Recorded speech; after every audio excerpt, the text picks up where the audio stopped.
Hi friends, welcome to my channel. 8వ వేతన సంఘ కార్యాలయం న్యూఢిల్లీలో అయితే ఏర్పాటైంది. ఎన్సీజేసీఎం ఆధ్వర్యంలో 2026 ఫిబ్రవరి 25న కీలక సమావేశం అయితే జరగనుందండి. కేంద్ర ఉద్యోగుల పే సర్వీస్ డిమాండ్లు చర్చిస్తారు. ఫిబ్రవరి 25 సమావేశం ఎందుకు ముఖ్యం, సమావేశానికి ఎవరు హాజరవుతారు, చర్చించే అంశాలు ఏవి అనే వివరాలు మనం ఈ వీడియోలో అయితే తెలుసుకుందాం. మీరు ఇంతవరకు నా ఛానల్ సబ్స్క్రైబ్ చేసుకోకుండా ఉంటే దయచేసి సబ్స్క్రైబ్ చేసుకోండి. అలాగే ఈ వీడియోకి ఒక్క లైక్ ఇచ్చి షేర్ చేయండి. సెంట్రల్ గవర్నమెంట్ ఉద్యోగులు, పెన్షనర్లు 8th పే కమిషన్ అప్డేట్స్ కోసం ఆశగా ఎదురు చూస్తున్నారు. ది ఎకనామిక్ టైమ్స్ నివేదిక ప్రకారం ఎంప్లాయీ ఆర్గనైజేషన్ అధికారిక చర్చలను ప్రారంభించడానికి సిద్ధమవుతున్నాయి.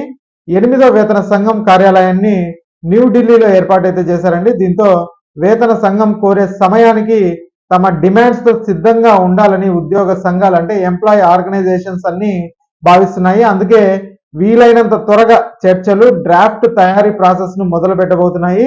ఫిబ్రవరి 25న కీలక సమావేశం అయితే central government employee pensioner organisation కీలక సమావేశం 2026 ఫిబ్రవరి 25న న్యూఢిల్లీలో అయితే జరగనుందండి.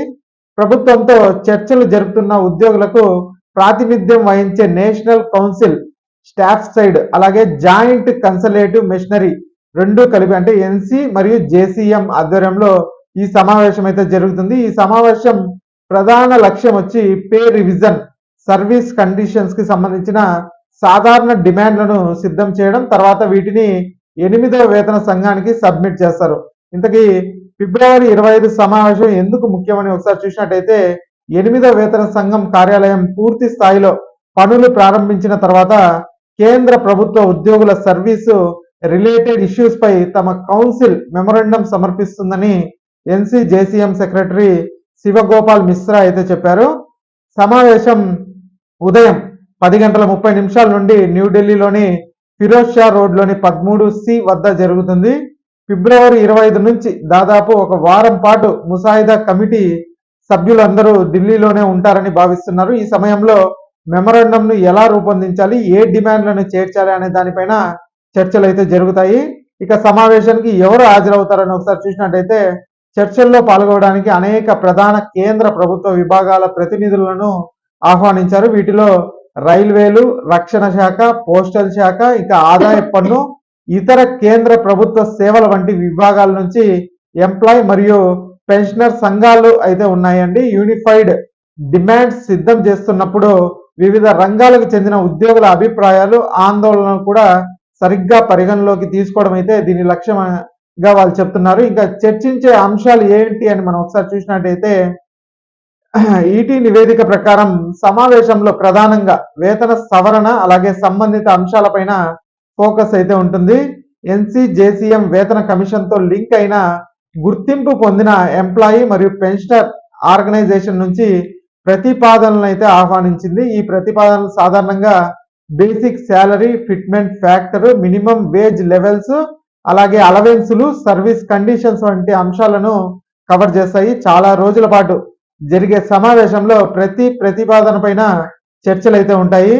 తేడాలు పరిష్కరించిన తర్వాత డిమాండ్స్ ఫైనల్ డ్రాఫ్ట్ అయితే రెడీ చేస్తారనేసి చెప్తున్నారు.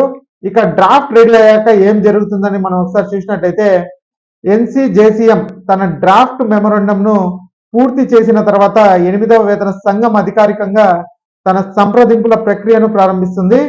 కేంద్ర ప్రభుత్వ సంస్థలు, రాష్ట్ర ప్రభుత్వాలు, ఇతర వాటాదారుల నుంచి సూచనలు అయితే ఆహ్వానిస్తూ వేతన కమిషన్ నోటిఫికేషన్ జారీ చేస్తుందని భావిస్తున్నారు. ఇన్పుట్లను సమర్పించడానికి గడువును అయితే నిర్ణయిస్తారండి. ఎన్సీజేసీఎం ఇచ్చిన వ్యవధిలో దాన్ని ఫైనల్ మెమొరాండంగా సమర్పిస్తుంది. ఇక ప్రతిపాదనలు అందిన తర్వాత వేతన సంఘం వాటాదారులను ఇంటర్వ్యూలకు అయితే పిలుస్తుంది. ప్రతి సంస్థ తన డిమాండ్లు అయితే వివరిస్తుంది. దేశవ్యాప్తంగా వందలాది మంది వాటాదారులు పాల్గొంటారు కాబట్టి ఈ ప్రాసెస్ కి చాలా సమయం అయితే పట్టొచ్చు. అయితే వేతన సంఘం ఉద్యోగుల డిమాండ్లను అంగీకరించాల్సిన అవసరం అయితే లేదనేసే చెప్తున్నారు. ఉదాహరణకు 7వ వేతన సమయంలో ఎన్సీజేసీఎం మినిమం బేసిక్ పే వచ్చి 26,000 రూపాయలు డిమాండ్ చేసింది. కానీ కమిషన్ చివరికి 18,000 అయితే ఫైనల్ చేసిందనే చెప్పుకోవాలి.